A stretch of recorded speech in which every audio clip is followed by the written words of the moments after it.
Hello. The chances are that if you're watching this tutorial, you're coming on a workshop or a retreat with me over the next few months. I thought it'd be useful to create this video just to run through the fundamentals of colour mixing, and I'll also be touching on some watercolour techniques as well. So I hope you find it useful and I look forward to seeing you soon. So these are the items that I'm going to be using. I've got a standard plastic palette.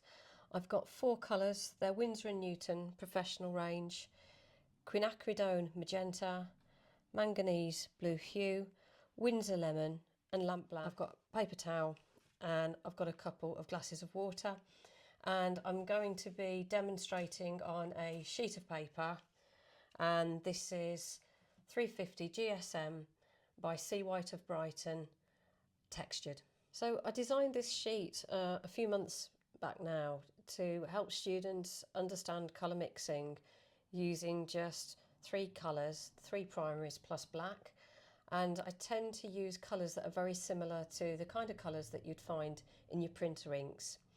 So this is still very much a work in progress, this sheet, and I will probably end up altering it over the few weeks. Over the next few weeks that is, but we will use it as it is at the moment. Okay, so first of all, what I'm going to do is I'm going to grab my watercolour paints. I've already decanted them onto the palette, and I'm going to initially just put the primary colours into 3 of these triangles.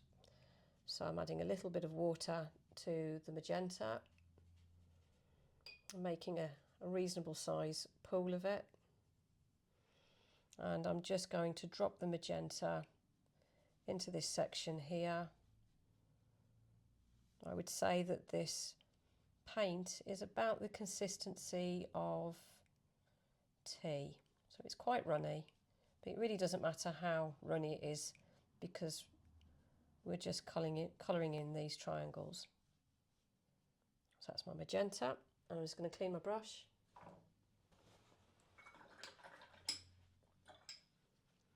Next I'm going to get some of the blue. You might find that I refer to this as cyan every now and then, but I use the phrases interchangeably. I'm just going to pop some of the blue here. And try and not touch that magenta because it's probably still wet.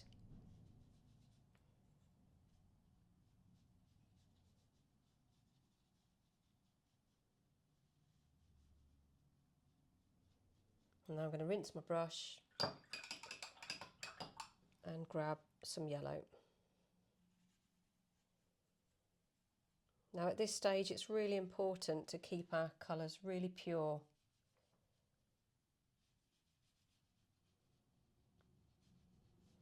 I've got 2 jars here of water just to help me keep my brush clean.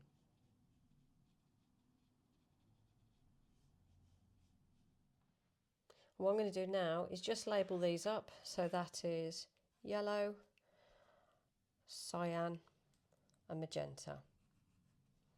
So those 3 are our primary colours. Traditionally, certainly in UK schools, we've been taught that red is a primary colour, but that's not really the case because you can make red. You can make red with some magenta and some yellow, and that gives you red. So these are the primary colours. It's impossible to make these colours out of any other colours. Next, we're going to look at secondary colours.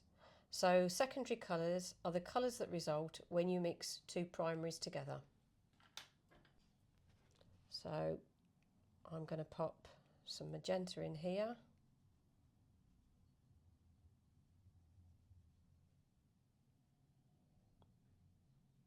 And I'm going to pop some magenta in here.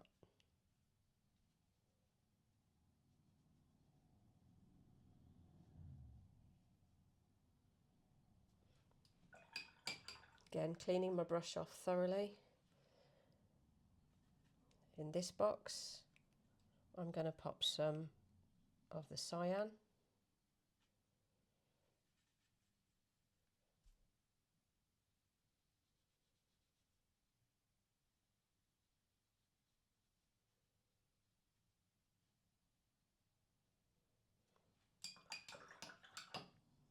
And in the next box I'm going to add some yellow, and whilst I've got the yellow on my brush, I'm going to add some yellow here,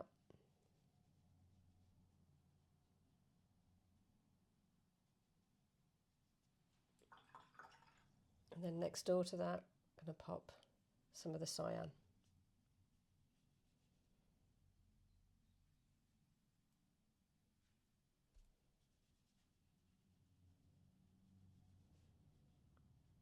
So at this stage we've only got the primaries painted on this sheet. So we're going to do our first bit of colour mixing. We're going to mix 2 primaries to get a secondary.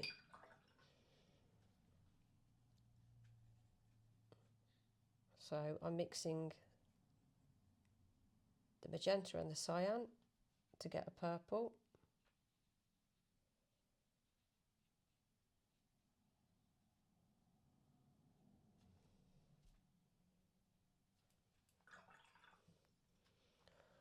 I'm going to mix the magenta and the yellow to get a lovely orange.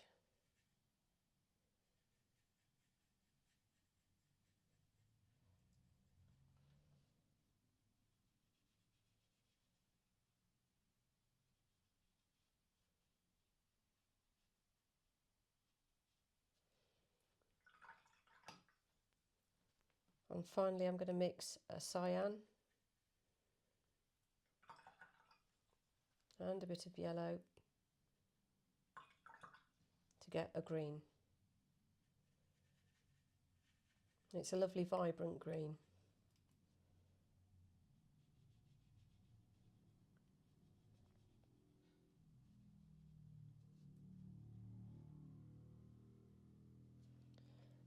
Now at this stage all these colours are saturated. That means they're at their purest form. I'm now going to mix up larger quantities of these colours so I can just pop them in the triangles there.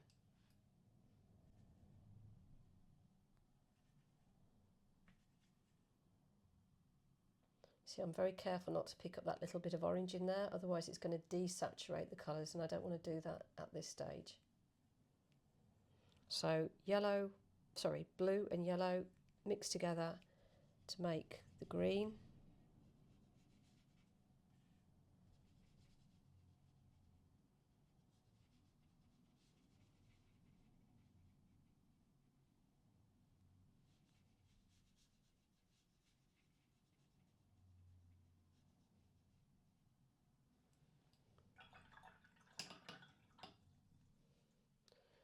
Yellow and magenta mix to make orange.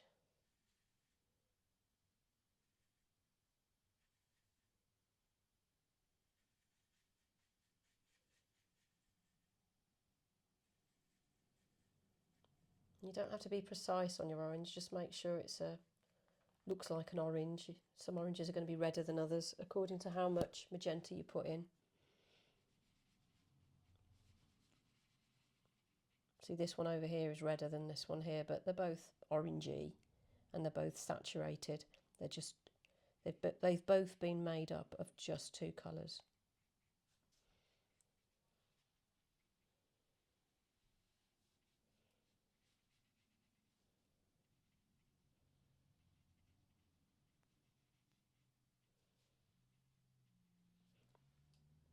And finally we're going to mix the cyan and the magenta to make a good quantity of purple.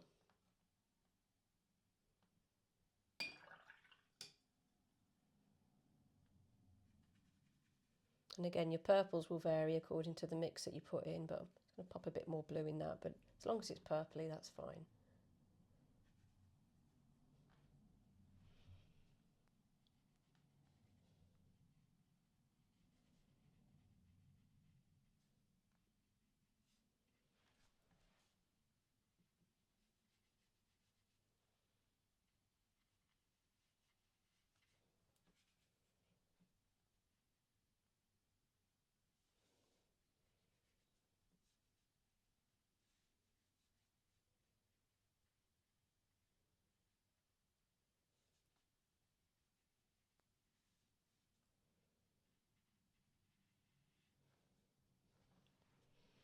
And then once you've done that, you can label these colours up. So we've got green, orange and purple. So I'm really emphasising the point that these are all saturated colours.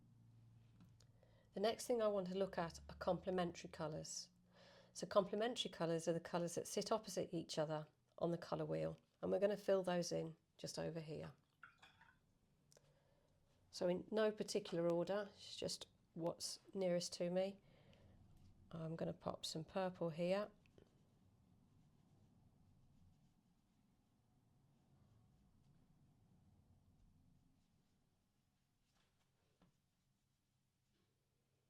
And opposite the purple is yellow.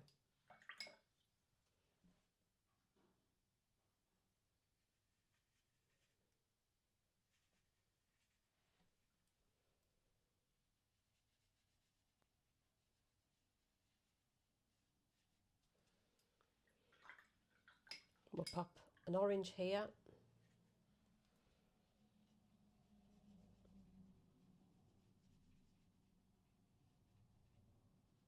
And opposite the orange is the cyan.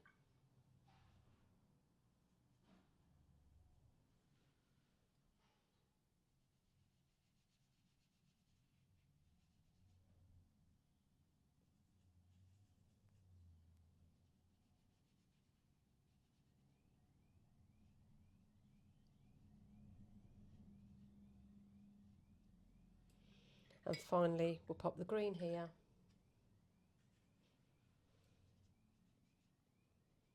And opposite the green, you can see we're going to pop some magenta.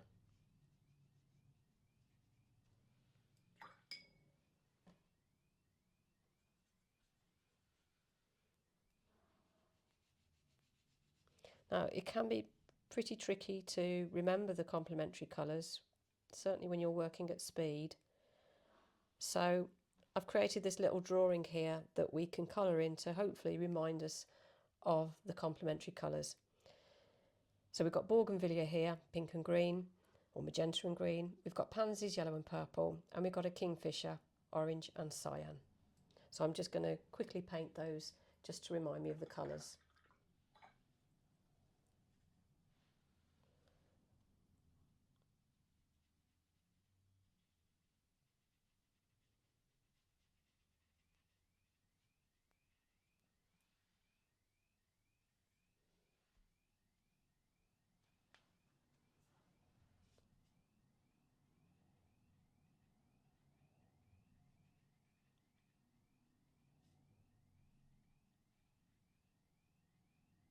Now I'm not going to be able to paint the rest of that pansy yet until those sections are dried, so we'll leave that for the moment. We'll start on the kingfisher.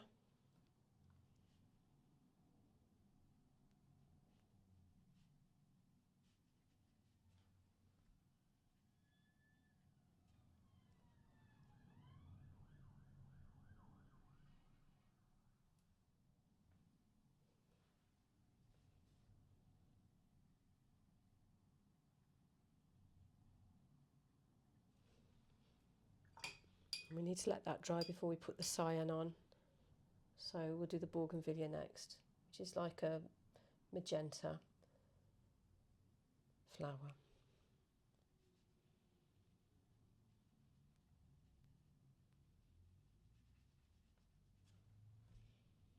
Just being careful not to touch that orange, otherwise it will run.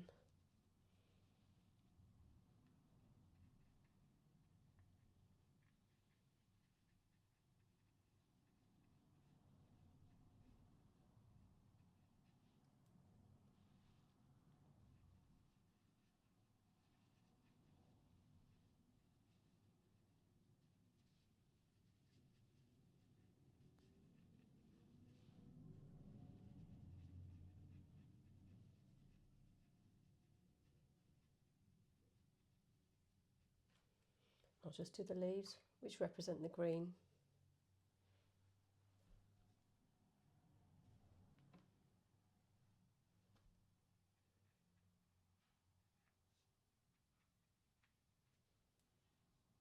Just make it a little bit thicker because it's quite runny.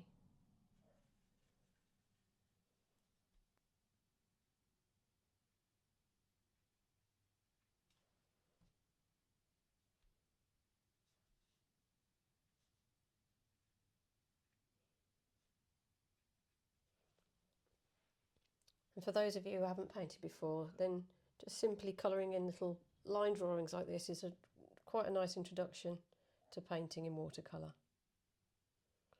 Just mixing up some more purple, and when that's dry I'll drop them onto the pansies there. Right, now this is dry, just going to add some purple to the pansies.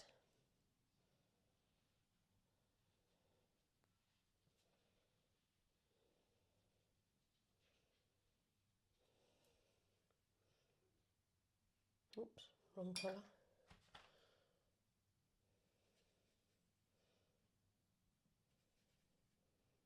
Just mixing a little bit more because it just looked a bit thin.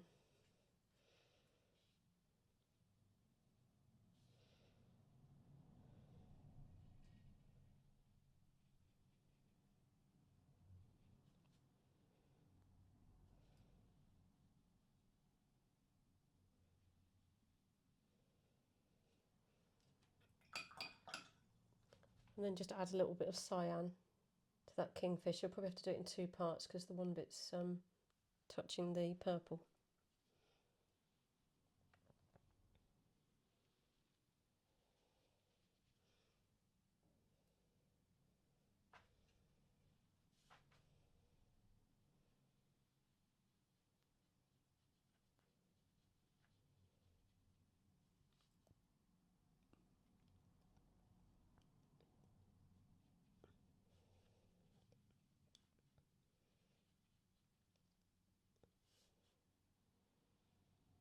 Just try and not touch that purple bit there. And because he looks a bit odd without an eye, I am going to drop a little bit of black into his eye.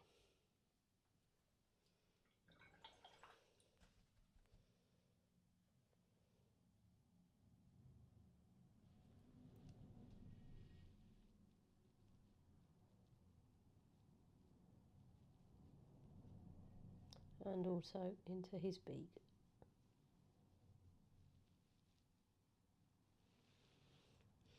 Okay, so hopefully that will be a useful way for you to remember your complementary colours.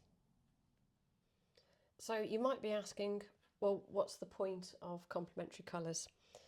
The point of complementary colours is that they help us to do lots of different things. They help us to achieve colours, desaturated colours, that are so helpful for painting nature, for skin tones, for all kinds of things. And I'm just going to show you exactly what I mean. And I'm going to just be painting these boxes here. So one of the primary reasons I use complementary colours, one of the primary reasons is to neutralise a saturated colour. And I'll show you what I mean. So if I take a yellow, I'm going to pop it here. This is a saturated yellow, it's pure. I want to desaturate it, or if I want to desaturate it, I'm going to use purple. And what that means is I want to make a grubbier version of that yellow. So I've got my yellow, I'm going to get a little bit of purple and put it into that yellow, and it will give me kind of like a mustardy colour. I'm just going to pop it in there. So it's particularly useful, I mean, if you were painting a beach, for instance, and you wanted a sandy colour, you might put a little bit more red in there, but it will knock it back from a bright yellow to a muddier yellow. I'll give you another example. If we were to take this bright green, a saturated bright green, and if we add the complement, which is magenta, so we get a bit of that, drop it into our bright green, it will start to give us more khaki colours, olives, khakis, those kind of colours. So again, if I just drop that in, looks very similar to that one, to be honest. See if I can make it a bit greener, so there's a bit of difference.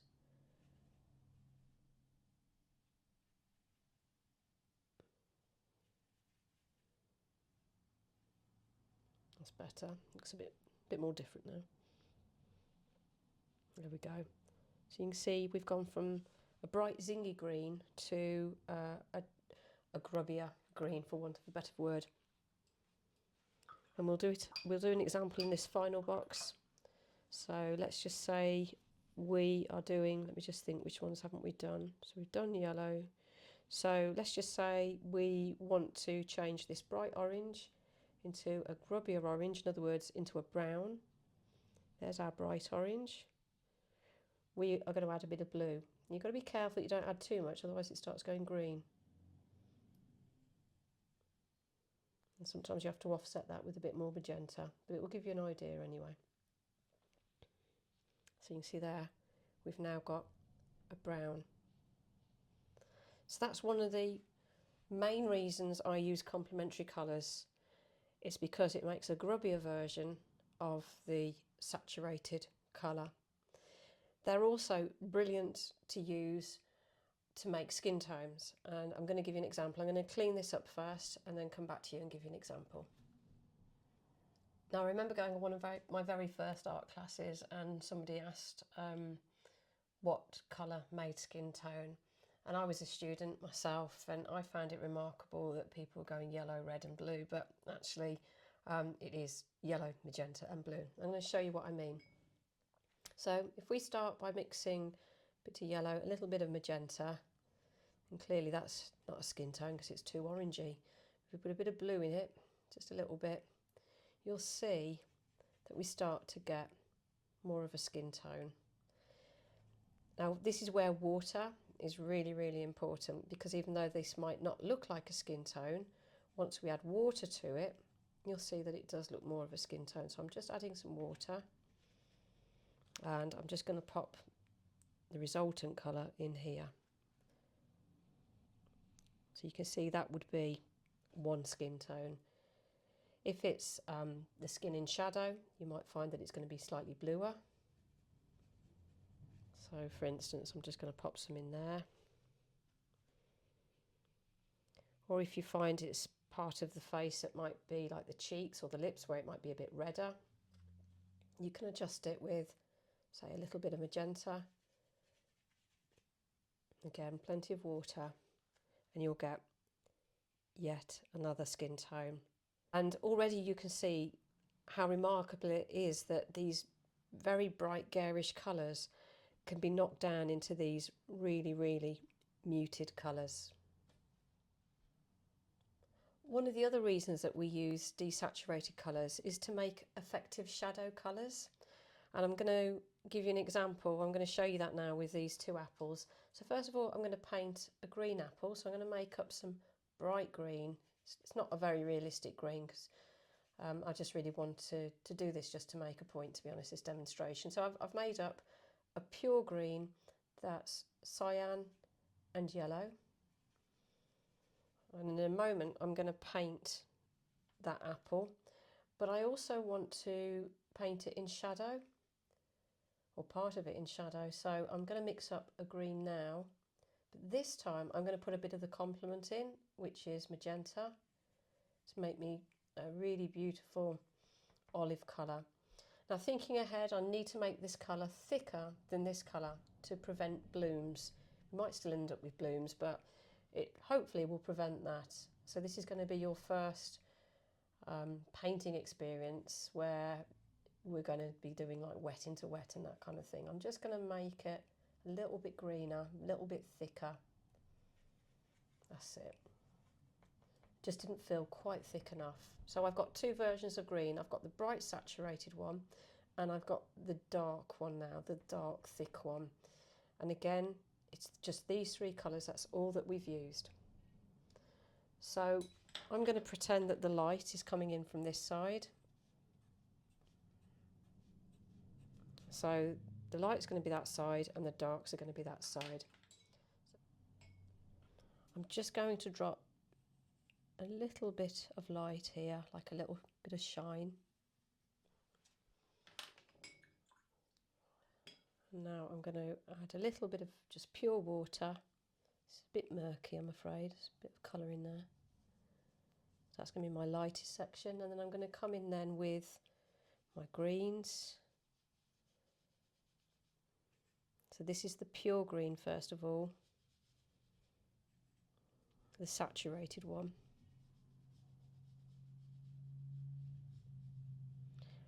And then I'm coming in now with my thicker green, needs to be thick to have kind of impact, and I'm just going to drop that in there and just let it drift into the rest of the green.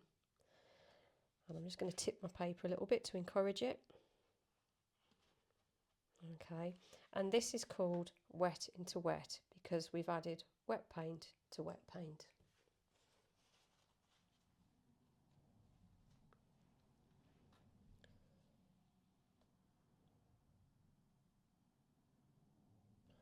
And while I'm at it, I'm just going to pop a little leaf on, or colour the leaf in, and I'll do the same on the other one, the other apple, while I'm at it.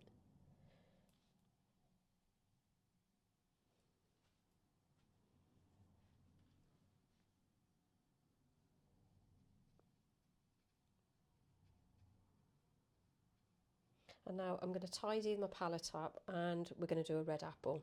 Same technique but different proportions. So what I'm going to do now is I'm going to mix up some red for our red apple. So for red we want to mix up magenta and a little bit of yellow. If you put too much yellow in, you'll end up with orange. That's quite orangey, so I'm going to put a bit more red because I want it quite punchy. So we've got a red there. So that's going to be the colour of our apple, the local colour so to speak, and then we want the shadow colour. So I'm going to mix up that again, but this time I'm going to put a bit of the complement in. So I'll do the red first. I'll go thicker than this pile here. Make this quite a bit thicker. Now the opposite to magenta or reds are green, so we need to add some green into that. So green is cyan and yellow, so I'll get the yellow as well.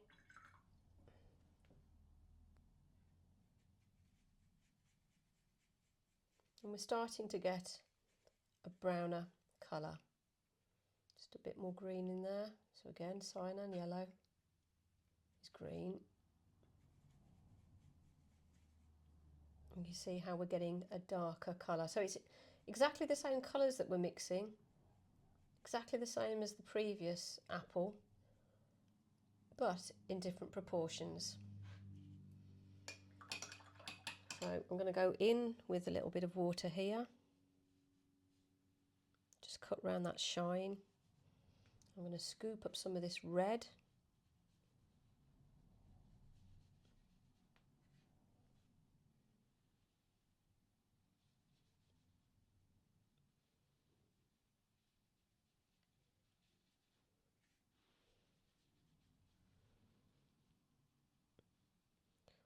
And now I'm going to just drop a little bit of, well, actually I'm going to just let it drift a little bit up that end. Just to get a bit of colour up there. And now I'm going to scoop up some of that darker colour and just drop it down here for the shadows. Now it's got to be thick because otherwise you end up getting cauliflowers. They're also known as blooms. There might even be a bit of a bloom that happens here. I'm not sure I've done it quite thick enough, but I'm just going to take away some of this excess fluid up here and just a little bit there. So hopefully that's explained a little bit about how you can use complementaries to make shadows. The other thing that people use complementary colours for are to inform colour choices, and I'm going to just show you some separate slides on that now. I particularly really love a blue and orange combination. It's probably why I paint so many kingfishers. But with this little line cut piece, you can see how I've used orange and blues to get a balance between warm and cool colours. With this lion piece, I've tried to push the more purpley elements of the dark browns, and hopefully that sits nicely along the yellows. So these are my two favourite colour combinations in general. So during this section of the video, I'd like to talk about warm colours and cool colours, and I've chosen these two brown leaves as an example. So you'd think that a brown colour is a warm colour, and you'd be right in thinking that. But actually, within every colour, there are still cool versions of that colour and warm versions of that colour. So if you want a colour to be warmer, generally speaking, you'll add more magenta. If you want it cooler, you will add more of the cyan. So we've got two leaves here. This one is cooler than this one.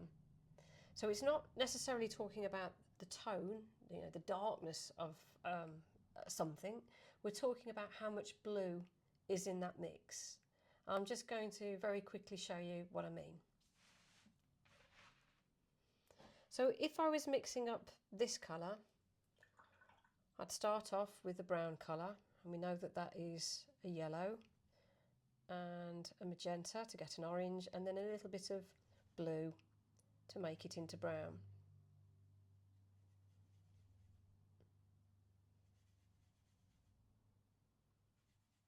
So I've just started off with just a standard kind of brownish mix. Now this one is cooler, so I'm going to add kind of like some blue into here until I'm kind of like getting there with the colour. It's also a bit more yellow, so I'm going to add a little bit more yellow in there. So this roughly is the colour of this leaf. Now this one, it's darker, but it's also cooler. There's more blue in the mix, so I'm going to darken it up with more pigment just to get quite a rich brown. And then I'm going to use plenty of blue, a lot of blue, just to cool it down. Probably even a little bit more, until it's quite grey. And I think it's going to be something like about there. Maybe even a little bit bluer.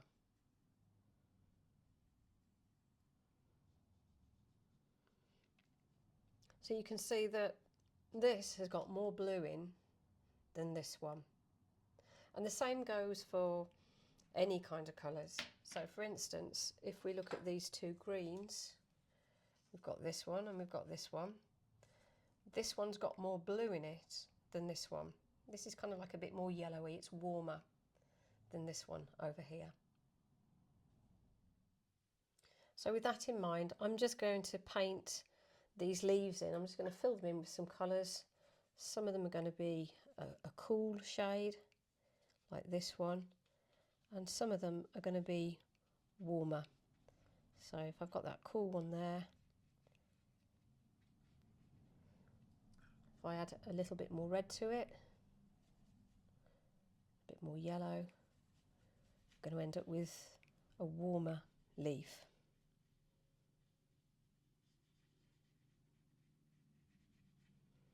And this is quite useful to do. Just grab yourself some leaves and try and match the colours and work out how much blue you're putting in and how much red you're putting in. This one I think I'll do a cool one. Just be careful not to turn it green. So there we go. So out of those three leaves, and this is the coolest, it's got the most blue in as a proportion of all the other colours. This is very warm, it's got a lot of red in, and this is somewhere in between the two. So for the final section of this tutorial, we're going to be looking at mixing colours and also mixing colours to order. So mixing a colour, any type of colour that you want to create, and eventually you do it enough times that it just becomes second nature, so you don't need complicated formulas. You just use common sense in the end as to whether something needs to be darker or lighter, more orange or more yellow, and then you work it out that way. So these represent little boxes ready for colour mixing with a key on the top, And this box is going to enable me to create a whole bunch of reds and golds, and oranges and golds. Now, if I'm looking for oranges, browns, golds, I'm going to want plenty of magenta and plenty of yellow. So we'll ignore the blue for now. We'll just work on the magenta and the yellow. So the first box, I'm going to make some very, very watery golden colours. So a little bit of yellow, a little bit of magenta, gives me my first kind of goldeny colour. I'm going to add a little bit of yellow, so I end up with a second colour. And this time I'm going to add a little bit of red. I'm not overthinking this, I'm just thinking 2 colours, saturated, and I'm getting some nice warm colours. Now on the second box I'm going to put far more pigment in, and you'll see how intense they become. So this time I've got lots more pigment and less water. So they're going to be much bolder than the colours here. So I'm going to make up another one. Again, I'm just using the 2 colours so it's saturated.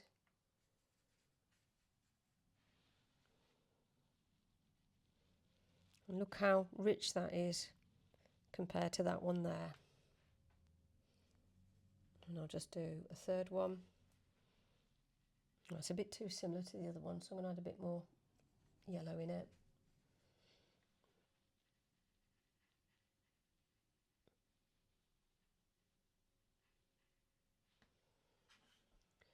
And actually still too similar, to be honest, so I'm going to just start that one again, just bear with me.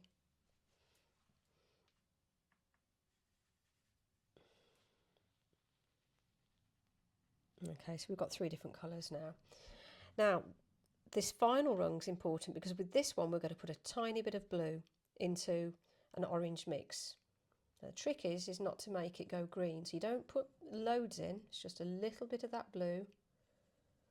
We'll desaturate it, it will neutralise the orange, and it will make it into a brown.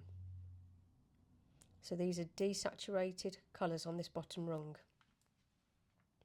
We've already got the blue in there. And again, I'm not overthinking this, I'm just making up some desaturated dark brown colours. So these are going to look like the leaves that we made.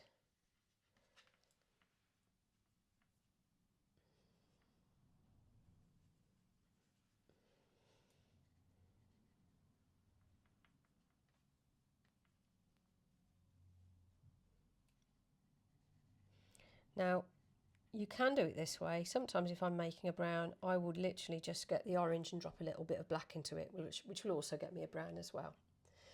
So I'm just going to recap.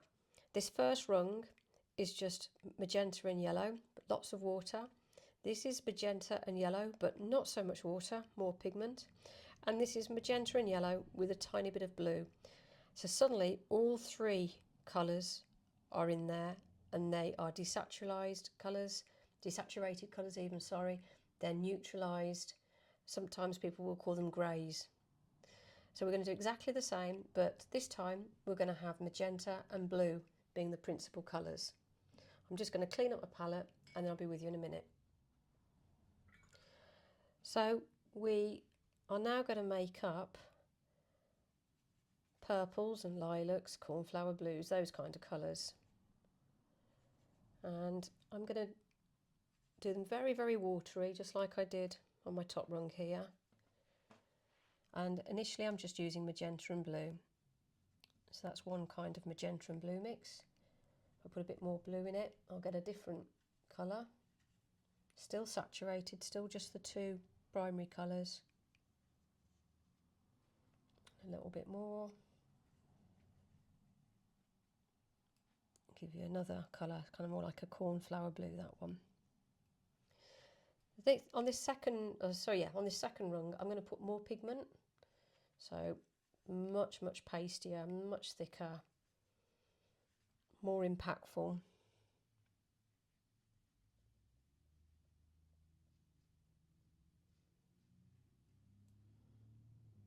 I'm going to pop a little bit of magenta in there to get a different type of purple.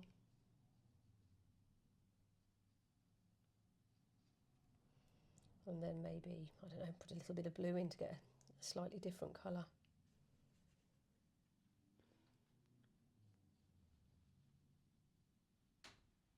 So we've got 6 very different colours.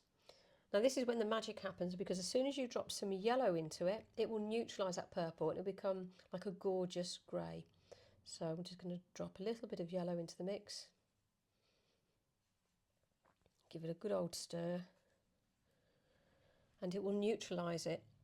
And it will make some really, really gorgeous greys. Purpley greys. Just going to make a different one. Probably don't need to put any more yellow in it, because if you're not careful you'll end up with greens. So you'll get kind of like damson colours, plums, some really, really lovely colours.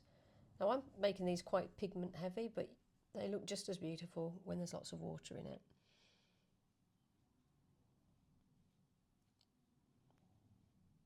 So again, we've got saturated, saturated, desaturated, because this has got the bit of yellow in it. And finally we're going to do this box here. And in this box we've got cyan and yellow that are the principal colours, so everything's going to be kind of greenish, aqua, looking for those kind of colours. This is so good to practice because it really helps you understand colour. These colours are so powerful because they're professional range, and it's only by practicing you will get to see how to kind of like rein it in and make sure that you put just the right amount in. So first of all, just the 2 colours, blue and yellow, plenty of water to get these really pure colours, very similar to the ones that we started the tutorial on. Very zingy. Just very runny. I just want these to be really runny, very light, because there's loads of water. Just put a bit more blue in that so it's a bit different from the others. Okay, really just staining the page. On this next rung, we're going to go in much thicker. Again, just 2 colours. Try not to get the magenta involved at this stage.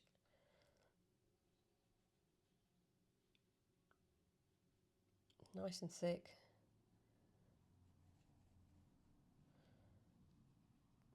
Another different green there. I mean, look how many colours we've made on this sheet. It's amazing really when you think it's just 3 colours and black.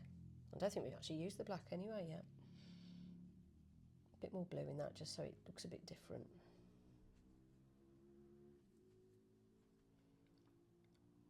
So again, we've got 6 different colours, all saturated, all pure. This time though, we're going to use the complementary colour, so the opposite of green is magenta. We're going to drop a little bit of magenta on. We did this before and you can see that it'll desaturate it. Now if you put too much in, you'll end up with a purple. So you've got to make sure you don't put too much in, because we're doing a green sheet, so these must look green. So here's one. You see it's been neutralised.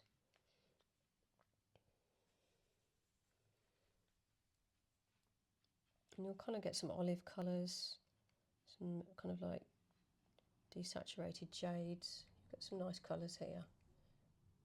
Get a bit more red in it, and we should end up with more of a khaki colour.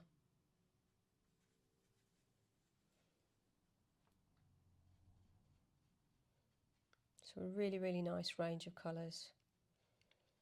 Now this is something that you could spend hours and hours doing. This is why I designed these sheets, because people were spending hours and hours doing them, which is great, but then we don't get to learn anything else. So this is why I wanted you guys to actually look at these sheets and get some practice in before the events.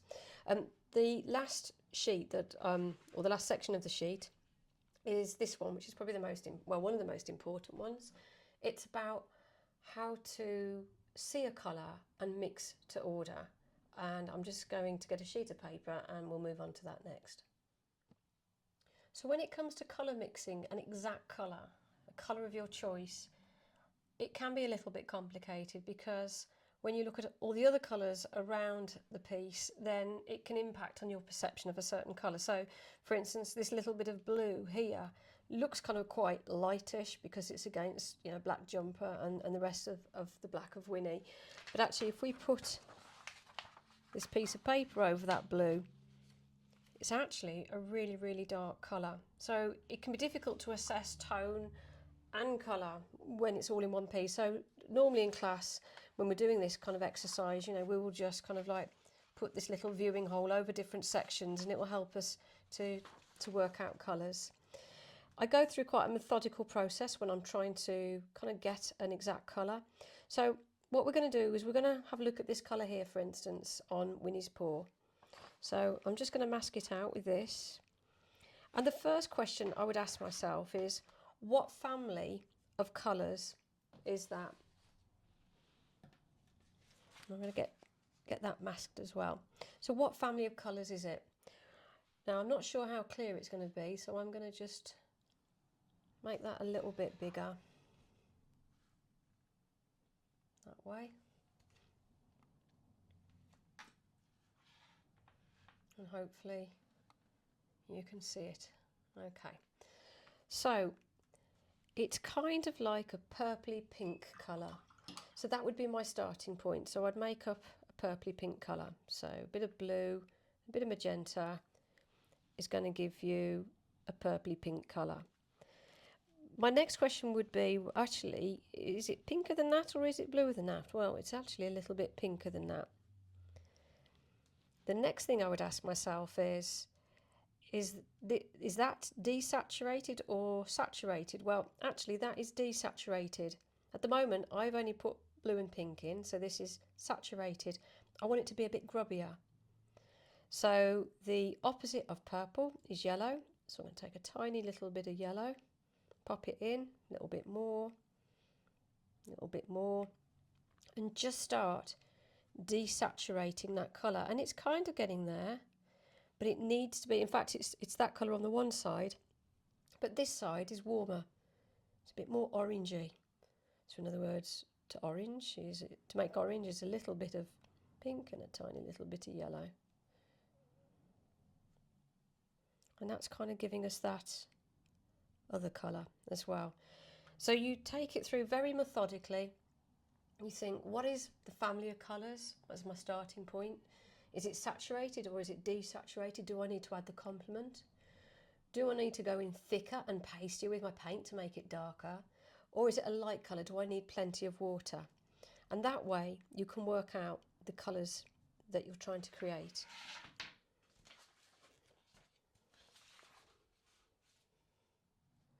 As a second example, we'll look at this area here. So if I pop that there, my first question would be, what kind of colour is that? Well, it's kind of like orangey. So the first thing I'm going to do is I'm going to make up a saturated orange. You always want to go for your saturated colours first because it's easy to desaturate them, but you can't do the other way around. You can't get a desaturated colour to become a saturated colour. So get your pure colour first and think, okay, well that's orange. That's a grubbier colour. There's blue in that because that's the complement. So we'd pop a little bit of blue in, a little bit more, not too much because you'll end up green. And can you see how that is becoming that colour? And in fact, you might even want to wash a little bit out if you want to get a lighter shade, or you might think actually it's a bit pinker. Drop a little bit more pink in there. And again, that's just the process that you go through. So there's no need to write anything down. It's kind of what's going on in your head at the time to work it out. I really hope you found that tutorial useful. As with anything, it's really just practice. The more you practice, the more proficient you'll get, and it will just become like second nature. I very much look forward to seeing you soon.